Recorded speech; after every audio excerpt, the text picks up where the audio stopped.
Tout le monde connaît son bonnet rouge. Oui, enfin là, son bonnet, il est pas rouge parce que c'est en noir et blanc, mais bref. L'océan, c'était son jardin. Et il était super fort en apnée aussi. Il avait un beau bateau nommé la Calypso. Mais en IMO, il est zéro.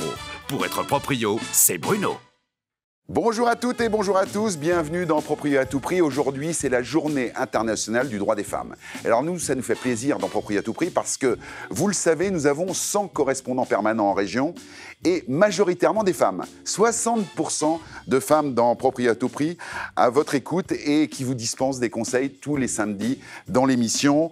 C'est aussi le chiffre 60% des décisions d'achat immobilier qui sont influencées par des femmes en France. Un acheteur sur 3 est une femme célibataire et en 10 ans, plus 20% de femmes propriétaires seules. C'est les choses dont on va parler aujourd'hui avec nos 4 expertes qui sont déjà en place, qui ont bien travaillé. Il y a des petites nouvelles, on va regarder ça tout de suite. Girl Power dans Proprio à tout prix aujourd'hui. Comment ça va les filles aujourd'hui? Ça va. Super. Bon, alors vous allez nous raconter des belles histoires, mais aussi des histoires plus compliquées. La position des femmes dans l'immobilier, c'est effectivement le sujet du jour. Audrey est avec nous. Oui, de Thionville. Oui, tu es de Thionville. De Thionville. De Thionville. Exactement. Et demain, il y a la finale du Moselle Open de tennis. Donc n'hésitez pas à venir à Thionville demain. Eh ben voilà, alors demain, on sera ATP. comme ça. Alors ensuite, Peggy. Eh bien, implanté en Haute-Savoie, à Marigné, dans la vallée d'Arve, au croisement de la vallée d'Arve et du Gifre. Alors voilà, donc Au une pied des skieuse montagnes. émérite, effectivement. Marie, vous la connaissez, notre petite chouchoute, c'est Beaujolais-Val-de-Saône. Beaujolais-Val-de-Saône. Et alors donc, nous avons... Marine. Bonjour Marine. Bonjour Bruno. On va dire bonjour, comment ça va? Ça va très bien et toi? Montpellier? Montpellier. On commence tout de suite cette première partie avec l'analyse de notre notaire favori. Il est représentant de la Chambre des notaires. Il va nous donner un peu l'état des lieux de la position des femmes dans l'immobilier. Regardez. Alors j'ai commencé il y a 20 ans dans le métier et en 20 ans j'ai vu quand même une évolution de la place des femmes dans le monde de l'immobilier parce que je vois de plus en plus depuis 5-10 ans d'investisseuses solo entre guillemets. Avant c'était plus des couples qui investissaient et on voyait plus d'investisseurs hommes qui en faisaient des placements ou une profession. Là j'ai l'impression que grâce aux réseaux sociaux il y a de plus en plus de femmes qui se sont lancées dans la construction de leur patrimoine et je pense que c'est un phénomène qui prend de plus en plus d'ampleur. J'ai pas l'impression qu'il y a un profil féminin d'investisseuse. En réalité, pour une femme, c'est un investisseur comme un autre. Avant, il y avait peut-être des barrières culturelles qui faisaient que les femmes étaient moins incitées, moins éduquées sur ces sujets-là. Maintenant, on a des femmes qui sont très dures en affaires, on a des femmes qui sont très smart, un peu comme les hommes en réalité. Donc elles prennent pour moi une place normale qui leur revient de droit. Effectivement, il dresse un portrait. Effectivement, investir ou acheter, c'est une affaire de femme en 2025. Est-ce que vous, au quotidien, vous le ressentez? Est-ce que vous avez vu un changement ces dernières années? Oui, moi, clairement, oui. Ouais, complètement. Aujourd'hui, il y a à peu près 30% de femmes investisseuses et on en a de plus en plus. Alors après, elles sont aussi très présentes sur les réseaux sociaux. Donc c'est pour ça qu'Olivier Pontenot nous disait que par rapport aux réseaux sociaux, elles communiquent beaucoup plus. Ouais, ce qui est intéressant, c'est qu'il y a plusieurs, comme il le soulignait, plusieurs profils d'investisseurs. On a les femmes qui souhaitent investir et qui vont faire de A à Z la demande de financement, mais aussi les travaux. Et on a au contraire des personnes qui vont complètement déléguer, qui vont être les financeurs, mais par contre qui ne veulent vraiment pas s'occuper de la partie technique et logistique de la location. Ouais, c'est en fonction de leur pouvoir d'achat aussi. Et ce qu'on avait chez les hommes, on le retrouve aussi chez les femmes, et puis aussi certaines ont la crainte. Finalement, il n'y a pas de raison. J'ai envie quand même, parce qu'il y a quand même encore des progrès à faire en France, il faut, et dans le monde d'ailleurs, qu'on écoute le témoignage d'un courtier qui explique les différences de traitement entre les hommes et les femmes quand ils sont à la recherche d'un crédit. Regardez. J'ai récupéré des clientes qui sortaient de leur banque après avoir été quittées par leur mari, quand elles avaient été mères au foyer pendant des années. Je retrouve des femmes qui sont en détresse, en pleurs. On leur a même pas laissé leur chance, en fait. En fait, on leur a dit, mais madame, faites rester locataire, vous n'y arriverez jamais. C'est pas possible. En fait, il faut tout justifier pour une femme. L'âge des enfants, qu'elle va pas s'arrêter de travailler pour s'occuper des enfants. Justifier qui me dit qu'elle va pas refaire un enfant dans quelques temps et s'arrêter pendant 3 ans. Pour une femme, il faut tout détailler. C'est une jeune femme de 25 ans, avec un dossier, un très beau dossier. On me refuse le dossier. Je demande des explications. Oui, ouais, on n'y croit pas. Là, elle gagne 4 000 € par mois. Mais bon, dans 2 ans, 3 ans, on ne sait pas ce que ça donnera. Je suis allée dans une autre banque. Et là, bizarrement, je suis tombée sur une banquière qui a écouté, qui a regardé, qui s'est intéressée et qui m'a dit, mais même si la caution n'y va pas, nous, ce dossier en hypothèque, on le prend parce qu'on y croit.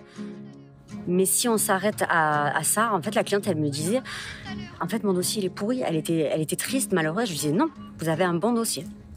Mais vous êtes une femme, vous êtes jeune, on ne croit pas en vous. En fait, c'est ça. Il y a des femmes qui ont honte. Il n'y a pas de honte. Aujourd'hui, je trouve ça très beau, même avec 1 250 € ou 1 300 € par mois, de pouvoir se battre jusqu'au bout pour avoir un petit appartement. Peu importe, il n'y a pas besoin d'avoir un château, on fait en fonction d'eux. Donc le but, c'est de les aider au début à leur expliquer pourquoi le dossier est compliqué. Qu'est-ce qu'il faut faire pour que le dossier soit viable, et le jour où tout est carré, lui dire maintenant, vous allez visiter des biens à ce prix-là. Je vous donne une attestation et je vous garantis que si vous faites une offre, le crédit, vous l'aurez. Et je viens au rendez-vous banque avec elles pour les rassurer. Je vais chez le notaire avec elles pour les accompagner parce que les femmes seules, en fait, elles ont peur, elles se sentent démunies, elles se sentent dépassées, elles se sentent pas capables, en fait. Et moi, je leur montre qu'elles sont capables et quand elles ont leur clé et qu'elles me font un gros câlin, c'est ce qui fait que j'aime ce métier, qui est pas facile tous les jours. Quand on entend une femme dire non mais la banque n'accepte pas le crédit parce que peut-être qu'elle va faire des enfants, elle va... Exactement. Un revenu égal, ils n'ont pas le droit de refuser un prêt. Non. Non, c'est quand même hallucinant exactement. d'entendre ce genre d'argument. Aux enfants, à la maternité, on voit de plus en plus de dossiers en fait très compliqués refusés par rapport à tout ça en fait. Ouais, mais après il y a toujours des solutions. Par exemple pour les crédits, quand on emprunte, on peut prendre aussi des assurances. Des assurances, si perte d'emploi par exemple, il y a d'autres solutions. Après il faut le connaître et il faut être bien accompagné pour ça. Bon là on a en fait l'illustration que les femmes prennent le pouvoir. Hein. Donc on a cette femme qui finalement a été accompagnée par Vanessa, qui est une femme aussi dans les banques. On parle de l'immobilier, mais l'immobilier, et là, elle prend son métier à cœur, ça fait plaisir. Hein. Elle prend vraiment son métier à cœur, Vanessa. C'est quelqu'un qui fait les choses, mais jusqu'au bout et qui travaille avec énormément d'empathie, de compassion. En fait. Est-ce que vous accompagnez des femmes dans vos petits pour projets pour en accompagner plusieurs, en fait, aujourd'hui, les femmes ont souvent un apport assez conséquent suite à une séparation ou un divorce. Ils revendent un bien, donc on arrive... elles prennent au passage. C'est normal. Si on achète à deux, le jour de la séparation, on récupère sa partie. Voilà. Non, mais on arrive à les suivre et à leur trouver des biens. Ouais. Alors, pas forcément des gros biens, mais elles deviennent propriétaires. C'est plus un problème de confiance, en fait.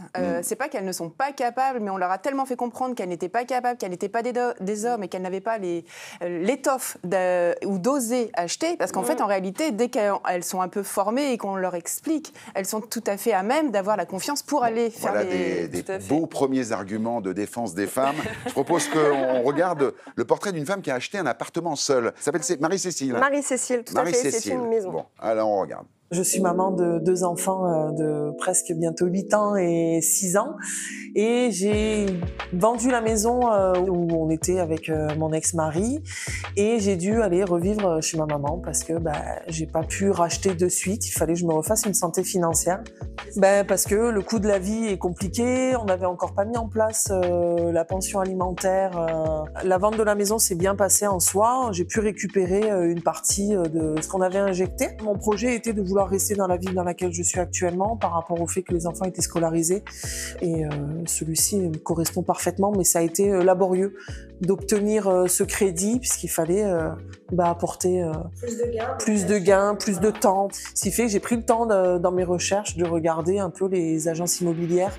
On m'a effectivement voulu plus me présenter des biens qui correspondaient pas à ma demande. Donc au moment où j'effectuais mes recherches, on m'a raconté que un ami restaurait cette maison et je me suis avancée auprès de lui en disant tiens, tu vends cette maison, dis-moi ce qu'il en est, viens visiter. Vraiment, c'est le coup de cœur, tout ce qui correspondait au cœur du centre-ville, avec un garage, les 2 chambres que je souhaitais. D'un commun accord, on a signé ensemble. Et après, j'ai traité avec la banque. Ma conseillère bancaire a été exceptionnelle, a quand même réussi à me trouver malgré mes exigences. Elle était seule aussi de son côté, donc du coup, elle s'est dit purée, c'est vrai que c'est pas simple. Là, essayé de tout mettre en œuvre, effectivement, pour me faciliter l'accession à cette maison, même si ça a été très laborieux quand même de son côté. Parce qu'elle a traité aussi avec forcément sa hiérarchie, qui sont des hommes, à essayer de vraiment se mettre à ma place et de convaincre. Et ça a été compliqué quand même en tant que femme seule de réaliser ce projet. Ça a été compliqué, mais j'y suis arrivée. Et voilà, ça a été compliqué, mais j'y suis arrivée. Ouais. Mais c'est exactement ce que je disais tout à l'heure.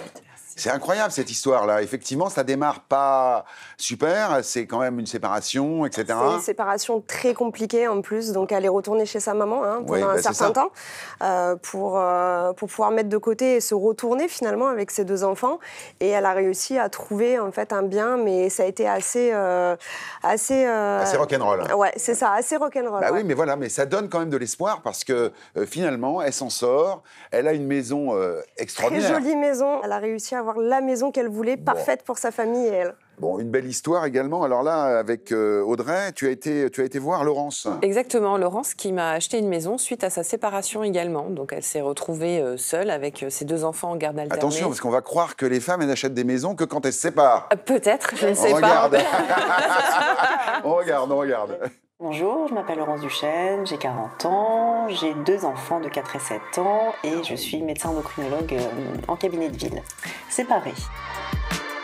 Effectivement, on avait une grande maison qu'on avait même fait agrandir un petit peu avant mon départ et j'étais pas en capacité forcément de racheter le bien toute seule et j'avais pas forcément envie d'y rester non plus. Je me suis séparée du coup l'été dernier, donc j'ai été obligée de trouver un logement un petit peu rapidement, donc l'appartement où je suis en location et je me suis mis activement à la recherche d'une maison avec des critères bien particuliers et peut-être un petit peu trop précis. Pas de travaux, parce que je comptais pas en faire. Une chambre pour chaque enfant, plus une salle de jeu, donc 4 chambres avec la mienne. Un petit terrain, plutôt neuf, dans un périmètre assez rapproché de Thionville où je travaille. À un moment où j'étais tellement déçue de tous les biens que je trouvais, je me disais, c'est pas le moment. Et puis au final, j'avais vraiment envie d'avoir mon bien à moi, ma maison à moi, avec plus d'espace pour les enfants. Et donc j'ai continué, j'ai élargi un petit peu le périmètre de mes recherches et c'est comme ça que je suis tombée sur la maison de Guénange. Alors c'est toujours compliqué de bien s'organiser avec des enfants, une vie professionnelle remplie, des activités à côté évidemment. J'ai souvent dû emmener mes enfants en visite avec moi puisque j'avais pas le choix, mais comme ça au moins ils ont vu les maisons. Tout ça, ça reste compliqué mais c'est faisable et puis on se donne les moyens de le faire et comme j'ai la chance d'être à mon compte, je peux aussi m'arranger facilement pour faire un petit peu comme j'ai besoin de faire. C'est vrai que quand je faisais mes visites du coup seule, j'avais souvent les remarques des agents immobiliers qui m'accueillaient en me disant « Ah, vous êtes seule ?» Oui, je suis seule. Au tout début, j'avais demandé tout bêtement à ma banque de me faire une simulation qui était plutôt assez basse, donc il m'avait un petit peu déçue. Et par le biais d'un ami, j'ai contacté une société de courtage qui m'a du coup beaucoup aidée et largement rassurée sur mes capacités d'emprunt qui étaient nettement supérieures à ce qu'on m'avait annoncé. Il ne faut pas se laisser freiner par les difficultés qu'on voit, que ça nous semble impossible à faire, mais qu'au final, on y arrive très bien toute seule. Moi, je m'imaginais absolument pas faire ça seule parce que je m'étais jamais occupée de ce genre de choses. C'était toujours mon ex-conjoint qui gérait. Et au final, visite après visite, je me suis rendu compte qu'on n'avait pas forcément besoin d'un œil masculin pour déterminer les détails qui allaient ou pas dans une maison et qu'on était tout à fait capable de le faire seul. N'hésitez pas à vous lancer, tout est possible. Même pour une femme seule. Elle est super cette femme. Exactement. Quand on écoute bien au départ, c'était un peu coton. Bon, elle est médecin, donc oui. C'est un cas quand même un peu revenus, favorisé, avec oui, des bons revenus. Bien sûr. Elle dit, en fait, on m'avait dit que je pouvais emprunter que telle somme. Mais parce qu'elle n'était pas bien écoutée et pas bien entourée. C'est encore un truc une de fois. Ouf. Ouais, tout donc, à fait. est-ce que ça voudrait dire qu'on dévalorise un petit peu même les revenus des femmes? Peut-être. On pourrait aller jusque-là ou pas? Je pense pas. Je pense que le calcul était mal fait. Avec des revenus identiques, on ne peut pas avoir de différence de financement. C'est pas ce qu'elle dit. Après, ça dépend des banques aussi. Après, elle dit, je suis tombée sur une femme. Oui. Heureusement que c'était une femme, en fait. Oui, mais parce qu'en fait, il y a peut-être l'écoute, l'empathie et l'écoute du projet. Oui. Et c'est peut-être ce qui fait la différence. C'est-à-dire que, OK, il y a la partie strictement financière, mais il y a tout le projet dans son ensemble. Et je pense que c'est là, justement, où on a aussi cette carte à jouer. C'est l'accompagnement sur leur projet, de bien cibler leurs besoins. Et justement, une fois que le bien est bien ciblé et peut-être aussi que tout est critérié, c'est plus facile de défendre un projet et financièrement d'avoir aussi son financement. Tout à fait. C'est la fin de cette première partie. Alors, je vais vous poser une question très rapide. Vous avez 3 secondes chacune. Acheter ou investir, c'est une affaire de femme ou pas? Oui. Oui. Bon. Eh ben, je crois que tout le monde est d'accord. En fin d'émission, les amis, vous le savez, nous avons Maxime Banane qui nous fera la banane de la semaine. C'est vraiment l'affaire qu'il ne faut pas faire. Donc, un petit moment de détente en fin d'émission. L'invité de la semaine, bien sûr, qui sera avec nous. Merci beaucoup, vous avez été extraordinaire. Girl Power affirmé pour un petit peu se mettre les idées au clair. Un petit récap et on passe à la deuxième partie. Aujourd'hui en France, les femmes empruntent en moyenne 11% de moins que les hommes quand elles achètent seules, soit 165 600 € contre 174 300 € pour les hommes. Cette différence s'explique principalement par un écart salarial, les femmes gagnant en moyenne 16% de moins que les hommes pour le même poste dans le secteur privé. En 2019, 57,1% des femmes entre 25 et 54 ans étaient propriétaires de leur résidence principale contre 69,3% des hommes.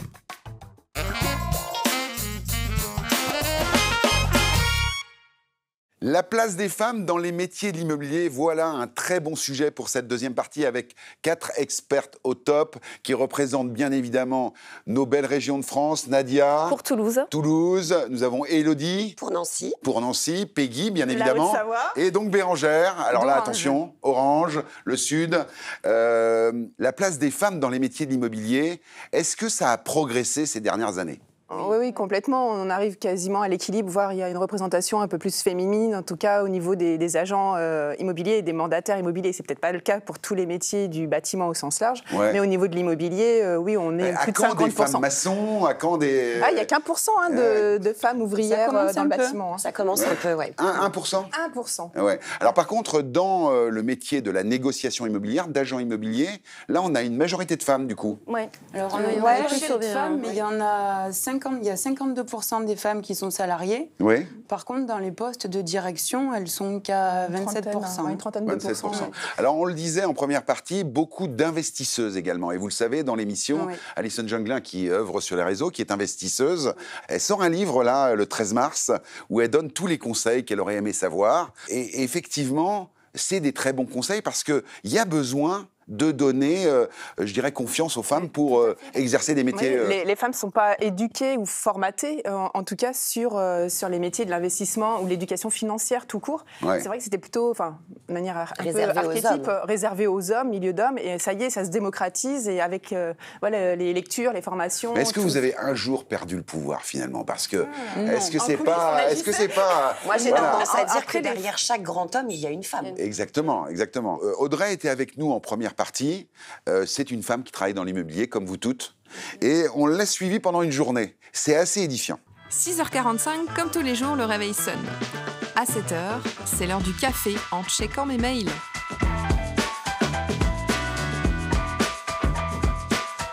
« 7h15, comme d'habitude, c'est l'heure de se réveiller et de se préparer pour l'école.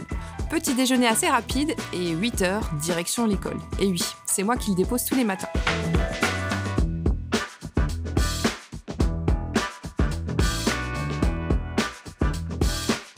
8h20, on attaque pour de vrai, avec de l'administratif, quelques appels et une bonne nouvelle ce matin, une offre au prix. Ça commence fort.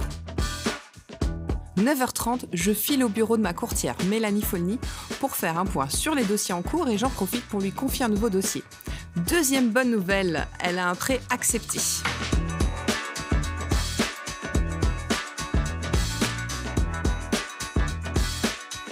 À 11h, je pars estimer et prendre les mesures d'un appartement. Je vais pouvoir constater si l'idée du prix que je m'en fais correspond à celle des vendeurs. 11h45, les premières visites de la journée avant de pouvoir enfin me poser quelques minutes pour déjeuner et consulter mes mails. 14h, ça repart pour des visites, mais cette fois en off-market sur mon estimation de ce matin. J'espère vraiment que ça va matcher.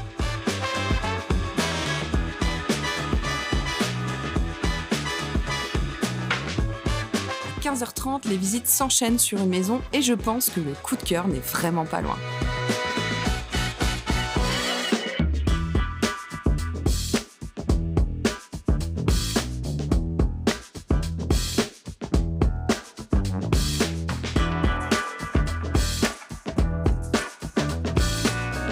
« 17h, rendez-vous chez le notaire pour une signature. Ensuite, un dîner rapide, un gros câlin à mon fils. Je vais enfin pouvoir souffler. » Et voilà. Non mais alors, c'est hallucinant. Élodie... Toutes nos journées sont rythmées comme ça. Je pense que c'est aussi ce qui fait un peu la différence avec les femmes par rapport aux hommes. C'est qu'on a une capacité de travail qui est, à mon sens, plus importante. Ah oui, carrément. Moi, toi, vous confirmez? Ouais. Les hommes sont plus dilettantes. Je travaille toute une partie de la nuit. Je pense jusqu'à minuit, parfois même 2h du matin. Je consulte mes mails, je suis sur les réseaux et j'essaie de voir comment je peux améliorer les photos de mes biens. Je n'ai jamais d'arrêt, jamais. Alors, il y a Marine qui était avec nous en première partie. Alors, c'est assez drôle, vous allez voir, parce qu'il y a son mari qui est là, avec elle, et ils expliquent comment ils se répartissent les tâches avec une femme active. Donc c'est vrai que tu m'assistes énormément, mon chéri, hein, et je t'en remercie énormément pour ça, parce que du coup, c'est grâce à lui que je peux exercer mon métier d'agent IMO sereinement, on va dire. Et c'est vrai que ça, c'est vraiment un gros plus. Clairement, je ne pourrais pas faire le quart de ce que je fais actuellement s'il n'était pas là. Et c'est vrai qu'on a mis en place des stratégies, il a pris énormément mon relais, hein, et c'est lui qui s'occupe énormément des enfants. Le matin, c'est moi qui les emmène et le soir, c'est lui qui s'en occupe énormément. Qu'est-ce qu'on a mis en place finalement pas mal de stratégies, hein, donc toi, ton travail. De toute façon, on a de la chance parce qu'effectivement, je suis collaborateur comptable dans un cabinet d'expertise et effectivement, j'ai des horaires qui sont assez, on va dire, toujours un peu plus ou moins fixes. Bon, pas à part la période fiscale où c'est toujours un peu plus compliqué. Mais sur le principe, on a de la chance parce qu'on a une assistante maternelle qui est au top. Qui est au top, exactement, voilà, qui permet, quand il y a des gros ajustements à faire, elle est là. Après, effectivement, on a aussi la garderie de l'école qui garde les enfants jusqu'à 6h30 et qui fait les devoirs des enfants. Donc, du coup, c'est toujours ça en moins à faire quand on rentre tard. Et après, effectivement, quand on arrive à 6h30, 7h moins le quart à la maison, bon, ben là, c'est le combat. Donc, douche, repas, quelques devoirs qui restent au cas où. Et c'est vrai que ça bouge un petit peu, donc voilà, quand on finit, c'est 9h, 9h30, effectivement, le temps de tout ranger. Tu finis ça aussi, oui. Surtout parce que moi j'arrive surtout très tard. Voilà. Du coup, j'arrive quand le combat est presque terminé. Voilà, donc après, effectivement, c'est beaucoup de boulot, et bien on sait pourquoi on dort le soir. Le soir. Bon, je crois qu'on fait comme un petit peu tout le monde, hein, c'est qu'on met la télé, mais au final, c'est la télé qui nous regarde. Au final, ça dure 2 minutes et on s'endort sur le canapé finalement. Bon, alors là, il est aux ordres. Hein. Il a l'air épuisé. Ah, on est là, incroyable. Vous avez le même à la maison ou pas? Non, moi j'en ai pas. Moi, Ah. je les ai une semaine. J'en ai plus non plus. Ah bon? J'en ai un à la maison, mais on n'est Non, pas tout à fait dans il la va même être content. situation. Il va être content. Moi, je trouve que les hommes sont de nature conciliante. Bon, ça va. J'ai envie qu'on aille un petit peu plus dans le détail avec Peggy qui a rencontré Jennifer et Marine, qui, elles, sont investisseuses. Alors, on regarde. C'est vrai qu'en tant que femme, parfois, on n'est pas vraiment pris au sérieux et surtout après par certains locataires qui vont jouer un petit peu sur la corde sensible. Là où j'ai eu plus de difficultés, c'était au niveau de l'entourage. Quand j'ai commencé à dire autour de moi que j'allais acheter pour faire de l'investissement locatif, le seul écho que j'ai eu, personne m'a dit « ouais, c'est génial, bravo, lance-toi, etc. » C'est « mais tu vas acheter pour que quelqu'un te ruine ton appartement. » Alors, c'est une possibilité, c'est pas la seule possibilité. Il n'y a pas que du négatif. Et c'est vrai que quand on en parle beaucoup autour de soi, on a beaucoup de retours négatifs, pourquoi tu vas faire ça, pourquoi tu vas t'endetter, tu te rends pas compte, c'est risqué. Alors que c'est vrai que quand les hommes investissent, que ce soit dans les appartements ou dans le trading, dans la crypto, etc. C'est toujours vu comme quelque chose d'assez positif. Et c'est vrai que j'avais, en fait, les gens reversaient leur peur sur moi. Mais personne n'a vraiment écouté ou, enfin, je me souviens, mon ex-conjoint de l'époque me disait, mais n'achète pas, tu perds ton argent, c'est n'importe quoi. Il m'a pas du tout soutenu. Je sais pas, j'étais pas à ma place peut-être pour eux. Alors qu'en fait, comme n'importe qui, je me dis, on peut acheter un appartement, faire ça sérieusement, le louer. Peu importe qu'on soit une femme ou un homme, normalement. Je dirais qu'être femme et investisseuse, c'est tout à fait possible, que c'est quelque chose de très positif et qu'il ne faut surtout pas hésiter si jamais certaines ont des doutes et hésitent à se lancer. Il faut vraiment le faire, ça vaut la peine. Et suite à cette expérience, j'ai aussi décidé d'arrêter l'investissement immobilier. Et voilà. Alors là, on a deux femmes qui ont pris des chemins un peu identiques au départ, et à la fin, il y en a une qui est un peu dégoûtée. C'est exactement ça, en fait. Elle a eu une mauvaise expérience voilà, sur des malfaçons, déjà sur la promotion, parce qu'elle avait acheté en VFA. Et du coup, ça a été compliqué de traiter cela avec des hommes. Donc, ça l'a un petit peu dégoûtée. Après, bon, pas de problème de locataire. Mais en tout cas, c'était lourd à porter. Et du coup, elle s'est dit, voilà, j'ai besoin de faire une pause. Voilà, pour l'instant, elle a vendu son appartement. Elle est en questionnement pour peut-être repartir. Ouais. Mais en tout cas, elle était quand même un peu freinée. Bon, alors Peggy, puisque tu as la parole, tu as rencontré également, parce que les métiers de l'immobilier, c'est pas seulement agent immobilier, il y a beaucoup de professions qui gravitent autour de l'immobilier. Architecte d'intérieur, tu as rencontré une jeune femme qui, elle, a rencontré beaucoup de problèmes finalement dans son métier. Oui, elle est femme et en plus elle est jeune. Ah oui, non, allons-y, regardons. Regardons, c'est incroyable.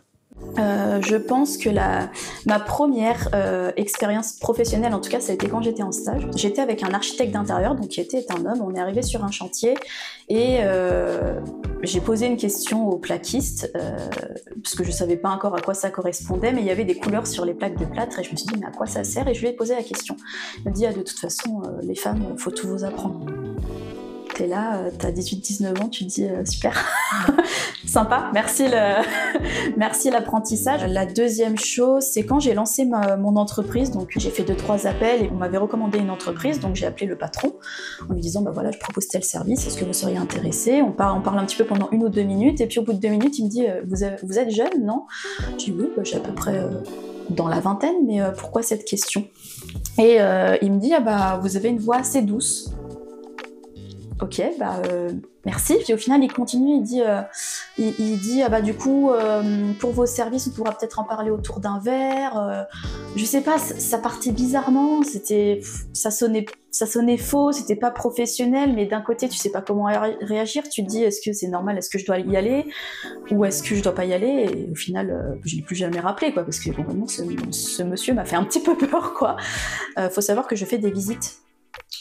Sur place pour rencontrer les clients et souvent quand c'est des grosses fermes, moi je fais appel aussi à des confrères architectes et il se trouve que beaucoup de mes confrères sont des hommes. Voilà, que ce soit homme ou femme, il n'y a pas de différence, mais là il se trouve que ce sont des hommes et on allait voir un couple, donc c'était un homme et une femme, et l'homme s'est directement adressé à l'architecte. Et puis la femme s'est directement adressée à moi, l'architecte d'intérieur. Et l'homme a quand même sorti une phrase de dire de toute façon, c'est pas vous qui vous occuperez des plans, vous allez plus vous occuper de la déco et vous verrez avec ma femme par la suite. Ouais, c'est scandaleux. Oui. Quasiment. Parfois, on a...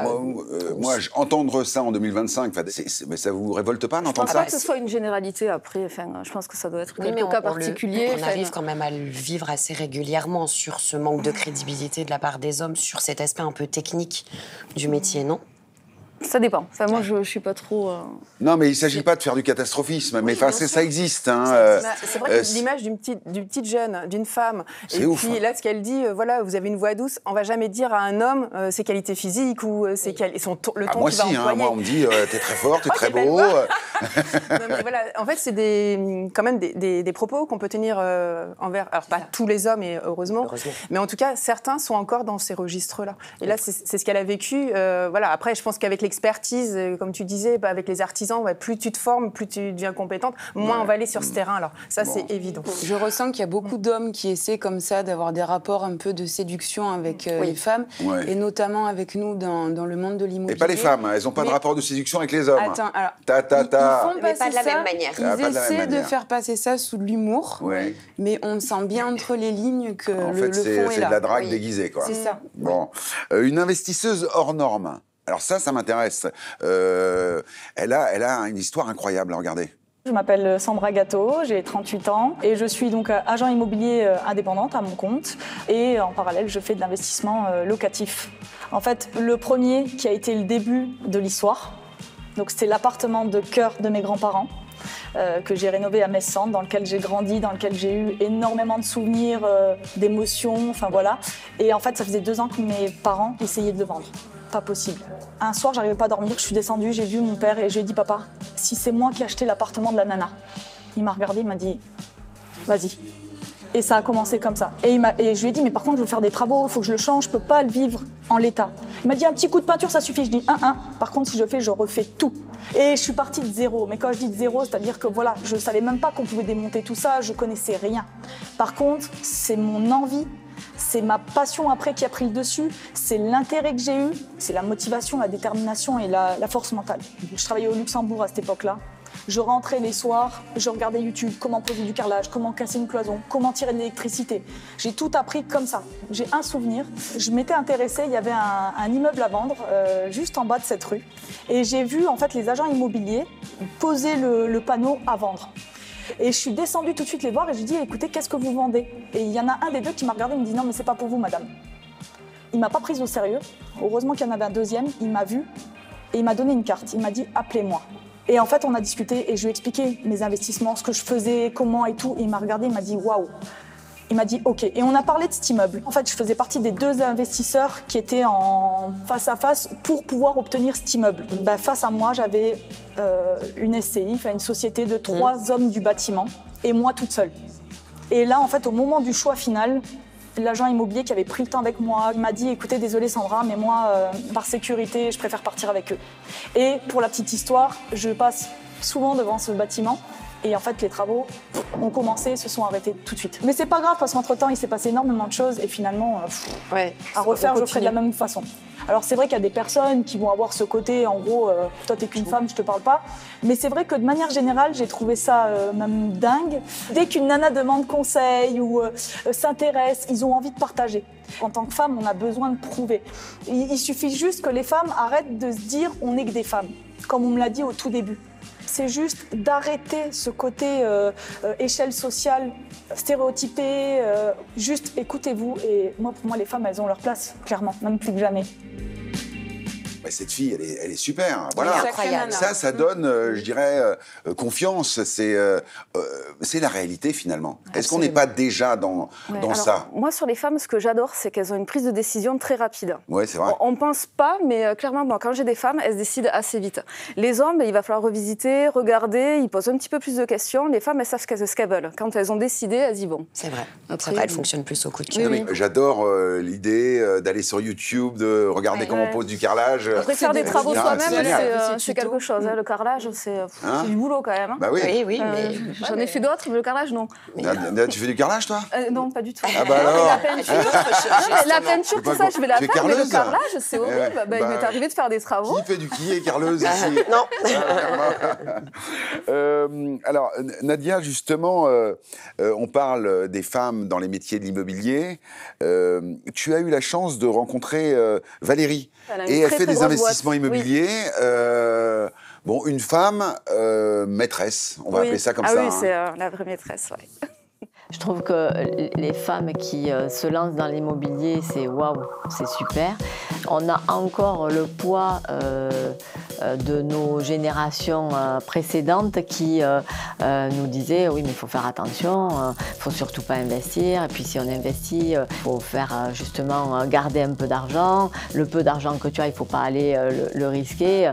Puis on joue pas au loto quand même. Hein. Quand on investit dans l'immobilier, on investit aussi dans la pierre. Donc en fait c'est important. Et puis dans mon métier, puisque moi je suis dans le transport, et dans le déménagement. Mais c'est vrai que pour moi, l'argent est une conséquence.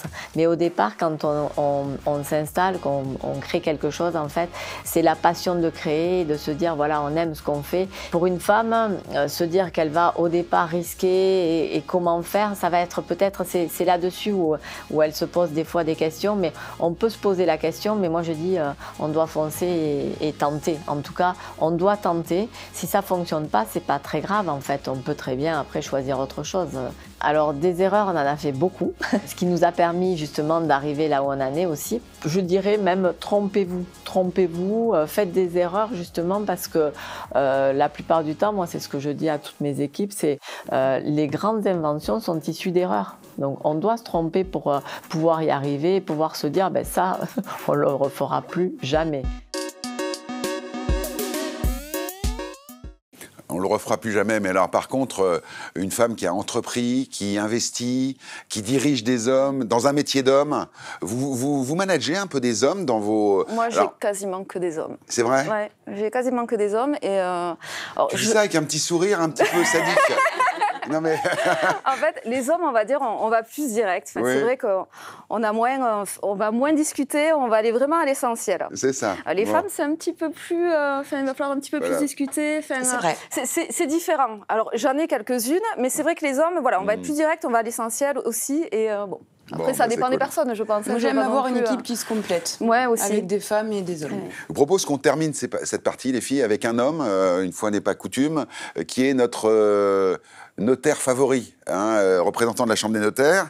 Il explique justement dans le notariat ce qui s'est passé, son histoire personnelle. Vous allez voir, ça a beaucoup évolué dans le notariat aussi.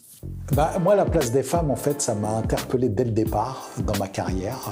Quand j'ai commencé, j'ai travaillé dans une étude où il y avait 30 femmes. J'étais le seul homme au niveau du personnel. J'étais débutant, j'avais aucune compétence et pourtant, tout le monde pensait que j'étais le patron. En fait, dans l'entreprise, quand j'arrivais, on me disait « bonjour maître » et on pensait qu'en fait, ma supérieure, elle était juste là pour faire des photocopies. Ça m'a choqué au tout début de ma carrière. Il y a encore beaucoup de préjugés culturels liés à l'autorité et liés à la connaissance qui sont encore identifiés à des préjugés masculins. Et on voit encore que les femmes sont loin de l'équité, de l'égalité, parce qu'il y a toujours des salaires qui sont moins élevés, à compétences égales, des trajectoires de carrière qui sont plus difficiles à mener, parce que la maternité va être perçue par beaucoup d'employeurs comme une perte financière qui va les freiner dans leur évolution. J'ai pu le voir dans ma famille, vraiment proche, même dans mon couple. Et c'est vrai qu'ayant des filles, c'est un sujet auquel je suis devenu très sensible. Le notariat est un des exemples les plus édifiants sur ce sujet-là, puisque quand j'ai commencé en 2004, il y avait à peu près 16% de notaires en titre qui étaient des femmes. Aujourd'hui, on est pratiquement à 60% de notaires qui sont des femmes. Donc, je suis presque une espèce en voie de disparition. Et peut-être que dans quelques années, on réfléchira à des quotas pour les hommes. Et la tendance ne va faire que s'accentuer, puisque à peu près 70 à 80% des diplômés notaires sont des femmes. Pourquoi le notariat est précurseur au niveau de la place des femmes ? On peut dire que déjà, c'est lié à leur qualité, tout simplement, parce que c'est un métier exigeant sur le plan du parcours universitaire, très exigeant dans la rigueur quotidienne. Donc on peut se dire que tout simplement, elles sont meilleures que beaucoup d'hommes dans ce parcours. Je pense qu'il y a une volonté politique aussi, des instances de la profession, à ce qu'elles ne soient pas freinées ou discriminées dans leur parcours. Et ben voilà. 60% des femmes sont notaires contre 18%. Olivier est une espèce en voie de disparition, dites donc. C'est ça. Exagération. Pas mal. On va lui dire qu'il disparaisse finalement. On va prendre une femme notaire pour nous donner tous ces bons conseils. Alors c'est déjà la fin de cette deuxième partie, les filles. Merci beaucoup, vous avez été extraordinaires. Beaucoup de témoignages. On a encore beaucoup de choses à voir. Jean-Philippe Janssen sera avec nous. L'hôtesse de l'air que vous connaissez tous, des grosses têtes, etc. Et nous racontera son immobilier. Maxime Banane, la banane de la semaine, la pire affaire de la semaine, décryptée par Maxime.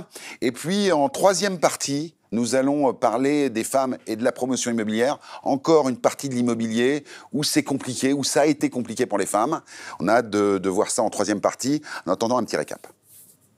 Aujourd'hui en France, les femmes représentent 51,7% des salariés dans le secteur de l'immobilier, tous postes confondus.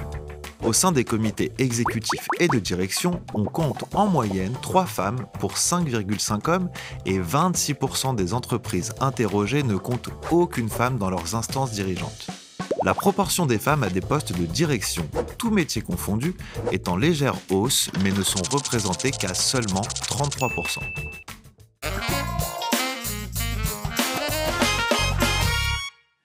La promotion immobilière, les constructions, c'est un sujet, un bastion masculin depuis des générations.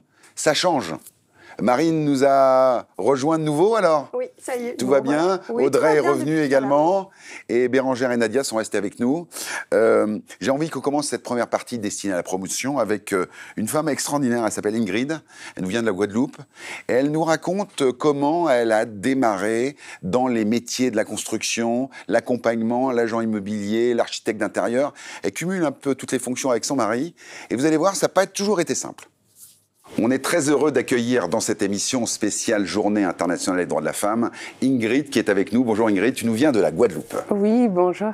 Alors, est-ce que tu peux nous expliquer, c'est quoi ton activité aujourd'hui dans l'immobilier?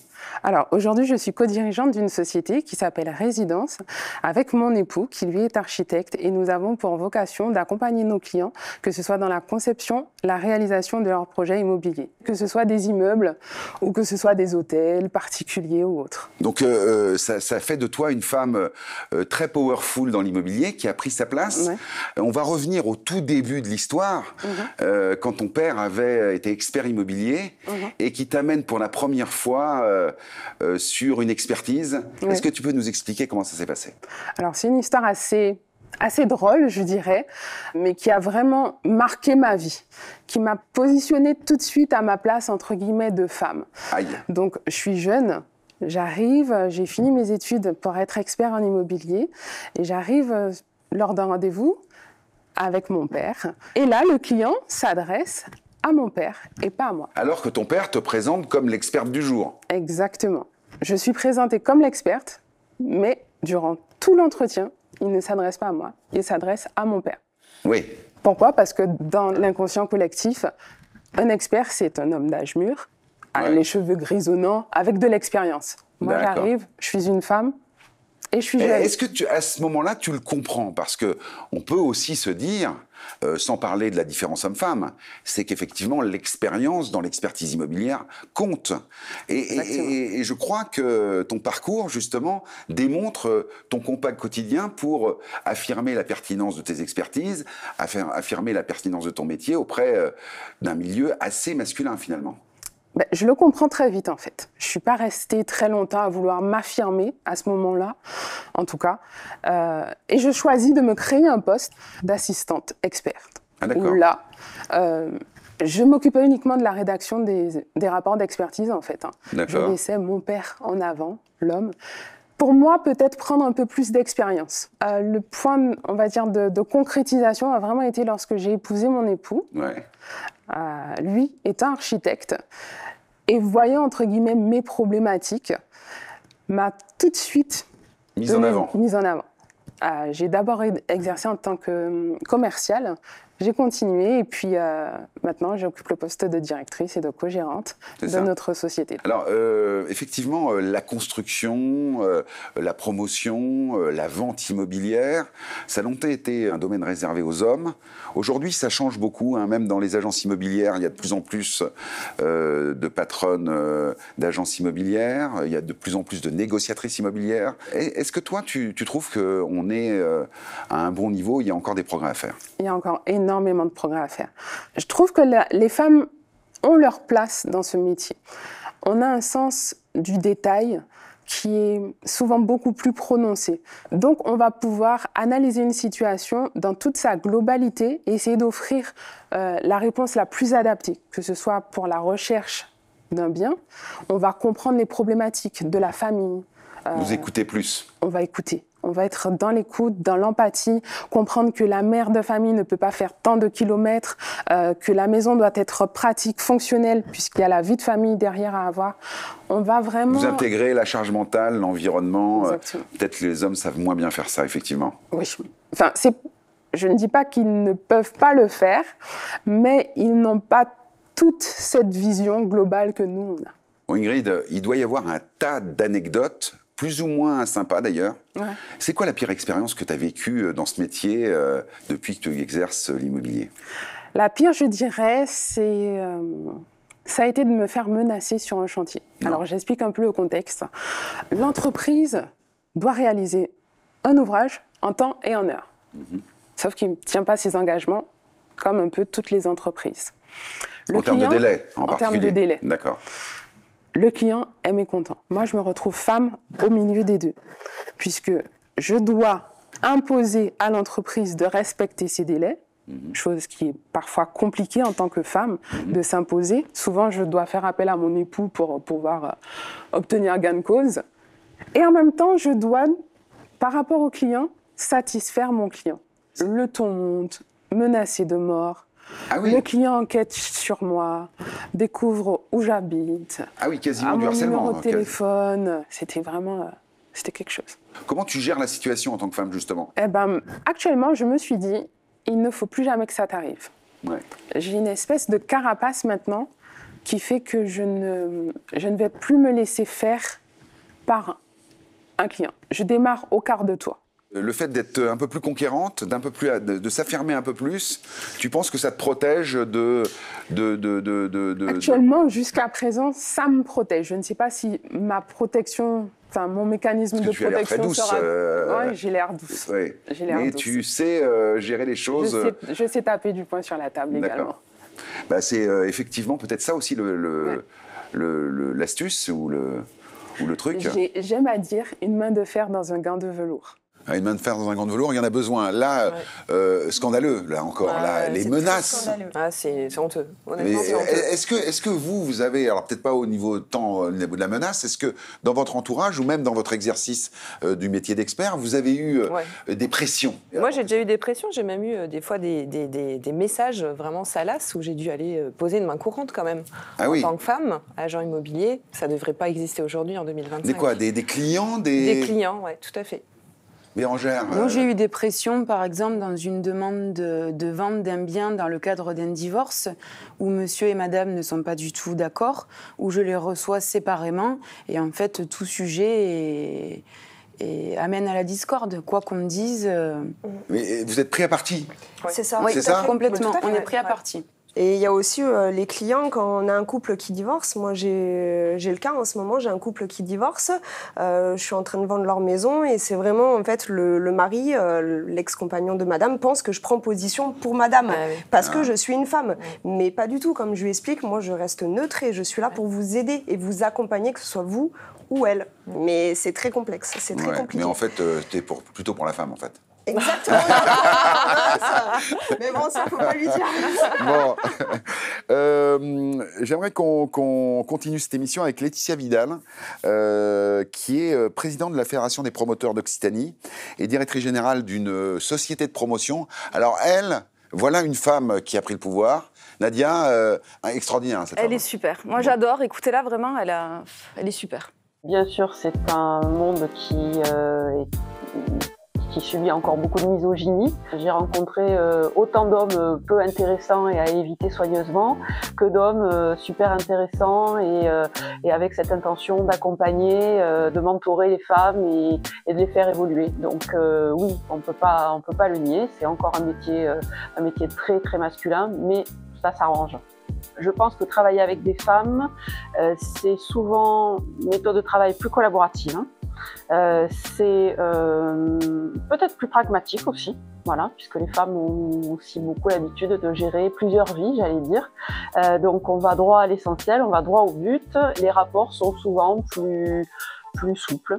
Je pense qu'on a un gros travail à faire sur la légitimité, mais elles se mettent aussi beaucoup elles-mêmes des barrières en fait. Voilà, les limites, elles se les mettent à elles-mêmes parce qu'elles pensent qu'elles sont pas légitimes, parce que c'est pas ancré dans les habitudes, voilà, que de dire, je suis en capacité peut-être, moi c'est ce que j'ai fait, de reprendre mes études aussi en cours de route, parce que j'ai envie d'évoluer, j'ai envie de prendre un autre chemin, donc de se re-questionner. C'est très difficile quand on est rentré dans une vie de femme, toute la charge mentale qu'il y a autour, de se dire stop. À un moment donné, oui, j'ai le droit aussi de m'épanouir dans mon métier. J'ai le droit d'être une maman épanouie professionnellement parce que moi, je crois sincèrement aussi que c'est un exemple fort pour les enfants, que ce soit des filles ou encore plus des garçons, justement. Mais c'est pas simple. C'est pas simple. Une chose qu'il faut dire quand même, il faut pas se leurrer, c'est qu'il faut beaucoup travailler en tant que femme, beaucoup plus qu'un homme. Et ça, je l'affirme, parce que on aura confiance a priori en un homme, alors qu'une femme, il faudra qu'elle prouve et qu'elle vienne gagner la confiance professionnelle.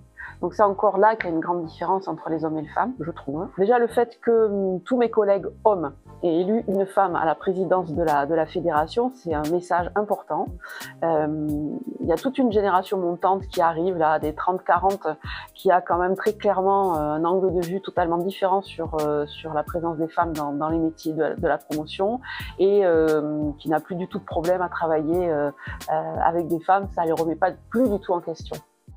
Et ben voilà, alors là c'est effectivement une femme qui a pris le pouvoir, qui est plébiscitée par des hommes. Oui, oui, ça c'est quand même, ça fait plaisir en fin d'émission de regarder ça. Clairement. Bon. Bravo. C'est une femme de pouvoir, oui. T'aimes bien ça, hein? Ah, j'adore. Non, mais ça montre que les femmes, elles apportent. C'est génial, quand on l'interroge, elle est hyper positive. Et ce qu'elle dit qu'on se met des barrières, et c'est vrai, en fait. Alors qu'il n'y a pas besoin.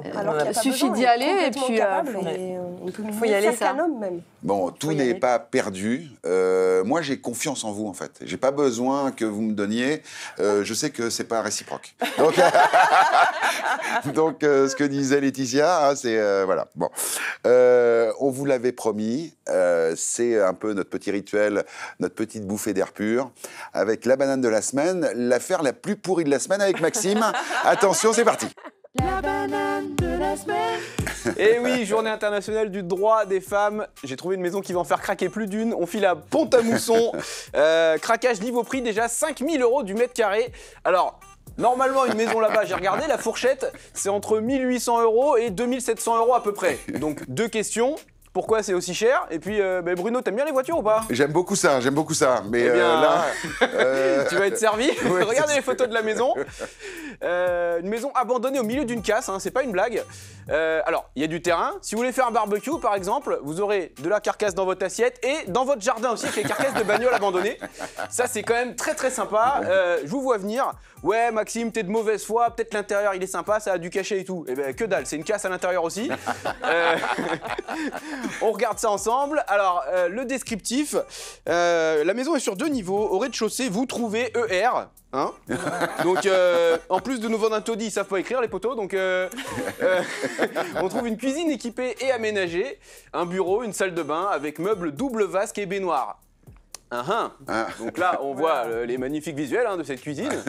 Et la cuisine double vasque, la salle de bain double vasque, qui est avec un vase sur deux qui sert de poubelle, comme vous pouvez voir. Alors, dans l'annonce, personne ne parle de salon ou de pièce de réception. Si tant est que vos amis veulent venir faire une soirée dans cette maison là quand même, parce que bon... Alors, voilà. Alors, au fond, on voit une télé cathodique là. Donc essayez de regarder Proprio à tout prix sur ce truc là parce que... Alors le vendeur précise dans l'annonce quand même que le terrain est entièrement dépollué. Enfin il sera dépollué pour la vente.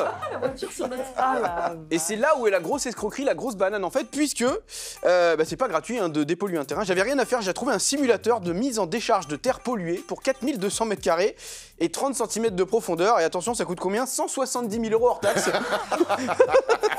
Sans le transport, sans l'étude et le sondage du sol. La dépollution, en plus, ça doit être validé par un agent de l'État. Donc, alors, il essaie de faire payer sa dépollution à l'acheteur, alors que dans la loi, j'ai bien regardé, c'est au pollueur de payer. Donc, j'ai appelé Dominique Chapat de Turbo. Lui aussi, il en veut pas. Donc, On est bien d'accord, Bruno, c'est bien la banane de la semaine. Ah bah là, banane de la semaine, là on y est. Merci beaucoup Maxime. On se retrouve la semaine prochaine, bien sûr, pour une autre affaire extraordinaire. Une autre affaire extraordinaire, c'est Jean-Philippe Janssen qui nous a fait l'amitié de venir dans l'appart pour nous donner ses confessions intimes sur l'immobilier et sur d'autres choses. On le retrouve au salon tout de suite.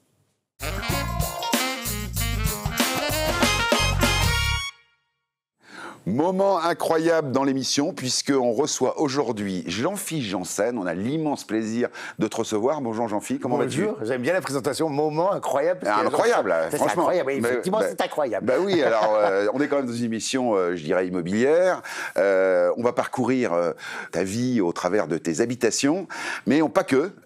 J'aimerais qu'on commence cette interview avec l'actualité de Jean-Philippe. Les prolongations, ça cartonne ton spectacle, c'est un truc de ouf. Oui, je suis content. Non, je suis content parce que c'est le deuxième et on se sent beaucoup attendu sur le deuxième spectacle.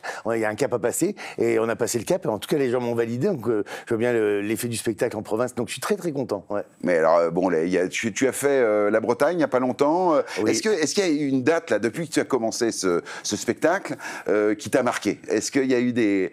C'est toujours dans le Nord. C'est toujours à Lille parce que je les sens tellement fervents avec moi. Et quand il y a quelque chose qui marche dans le Nord, ils sont tellement contents et fiers, les gens du Nord, qu'ils le poussent en avant. Et moi, je me suis toujours senti porté par les gens du Nord. Donc, quand je vais jouer à Lille, c'est toujours... je viens à la maison, puis ils me font bien sentir, les gens, que je suis un fer de lance du Nord. Donc, ça me fait plaisir. Alors, attention, c'est un peu complet partout, mais il reste encore quelques places. Hein, Ah oui, toujours. On en fera, Tino. On en fera. Allez, on regarde à quoi ça ressemble. Il paraît que quand on devient une vedette, on change. Mais c'est surtout votre entourage qui change. Moi, tu verrais, il y a un nombre de ramifications dans ma famille depuis que je suis connu. J'ai des oncles et des tantes qui sortent de partout, dis donc. Ah, puis alors, ils ont tous un point commun, ils subissent tous l'inflation de plein fouet. Je fais, maman, tu te rends compte? Je fais danser avec les stars, danser avec les stars. Ah oui? Mais avec quelle star tu vas danser? À la fin de l'émission, on amène mes parents devant Michel Drucker. C'est comme s'ils étaient devant la Tour Eiffel. Hein. Ils attendaient que Michel les clignote, Oui, bon, voilà, à la Jean-Philippe Janssen, hein, on est sur c'est scène. un univers, hein, monsieur. Hein. Bon, alors, on va commencer. Est-ce que tu te rappelles de ta maison d'enfance ou de l'appartement où tu as vécu avec tes parents, avec tes frères et sœurs? Est-ce que tu peux nous parler de ça? La maison de mes parents, c'était où je suis né. Enfin, je suis né à Maubeuge. Et la maison était à Beaufort, c'est un petit village à côté de Maubeuge. Et mes parents avaient fait construire une maison quand je suis né. Donc, c'est la maison vraiment qui a vu du jour en même temps que moi. Et voilà, elle était à Beaufort. C'est une maison avec... parce qu'on était 4, donc il y avait mes parents plus nous, donc c'était une belle grande maison sur un grand terrain de plein pied. Alors tu es resté combien de temps dans le Nord, à Maubeuge? Est-ce que vous avez déménagé ou est-ce que vous êtes resté Alors je vais pas te faire sourire vraiment, mais on a gardé cette maison jusqu'à mes 15 ans. Ouais. Et à mes 15 ans, mes parents ont vécu une situation de vie un peu difficile qui fait que la maison a été saisie et qu'on a dû vraiment, donc ils étaient plus propriétaires. Bref, et on est parti vivre dans une location dans un village un peu plus loin. C'était une belle maison de maître, donc on perdait pas au change, sauf qu'ils étaient plus propriétaires. Et quand je vais dans le Nord, je passe souvent devant cette maison d'enfance et je pensais même la racheter aujourd'hui pour mes parents, machin. En revanche, d'une certaine manière. Oui, c'est ça, ou rendre à mes parents ce qu'on leur avait pris, en fait, c'était ça.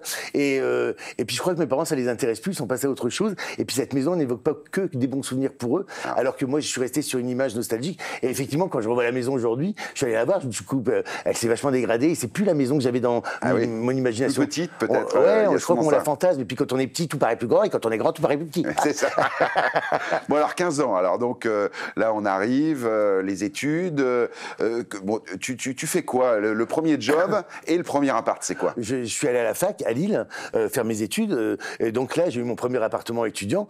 Donc j'étais en coloc avec un copain parce que il faut partager les frais. C'était un bel appartement dans le vieux Lille, dans un truc tout mansardé. C'est beau, hein. Ouais, c'était très très beau. Dans la vie lilloise et de la vie étudiante, et j'en ai bien profité parce que j'ai fait 2 premières années, 2 deuxième années. J'ai redoublé à chaque fois, mais j'en ai profité de ma vie étudiante et les appartements étudiants, c'est notre premier chez soi. Bon, donc les études se terminent et alors donc ton premier job, alors c'est.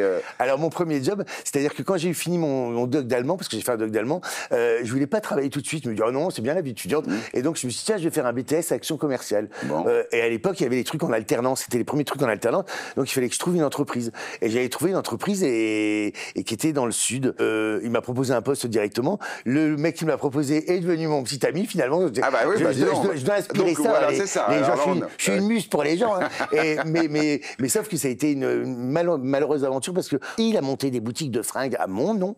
Et après, il a disparu avec la caisse et je me suis retrouvé à la tête d'une dette colossale de 90 000 € à 22 ans. Et là, j'avais une maison. À l'époque, on avait une maison ensemble qui était à Villeneuve-les-Maguelones, dans le sud du côté de Montpellier. Et cette maison, j'ai reproduit le même schéma que mes parents, cette maison a été saisie, vendue à la chandelle. Et je me suis retrouvé dans un appartement de 10 mètres carrés sur le port de Sète, je me souviens. Et là, ça a été compliqué. Et il m'a fallu presque 10 ans pour relever la tête de cette... Ah oui, quand même. Parce qu'à 22 ans, quand t'es plombé de 90 000 €... oui, ça fait de l'argent. Oui, c'est compliqué. Mais du coup, je suis devenu ami avec tous les huissiers du coin. Tout ça.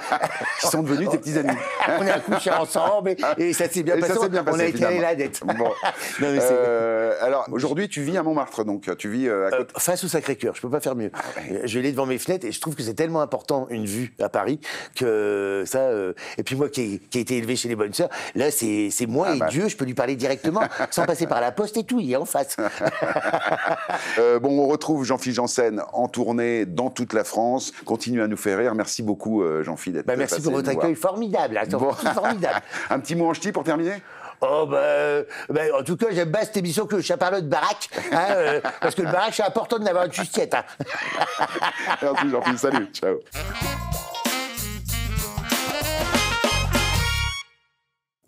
On l'adore, Jean-Philippe, incroyable ce gars.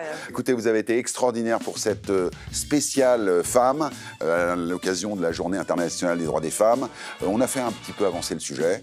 On se retrouve bien évidemment la semaine prochaine pour un autre sujet intéressant qui est investir à l'étranger. En attendant, vous pouvez nous retrouver sur M6+, 24/24.